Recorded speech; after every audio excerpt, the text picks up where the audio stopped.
Bilang paggunita sa ika-83 anibersaryo ng Kagitingan, naghandog ng libreng sakay ang Light Rail Transit Authority o LRTA.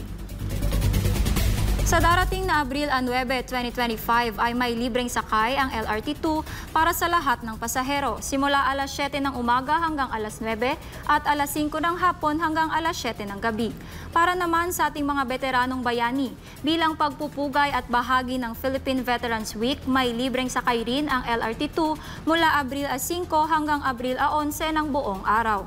Kailangan lamang na magpakita ng mga veterano ng valid identification card mula sa Philippine Veterans Affairs Office sa security personnel ng istasyon.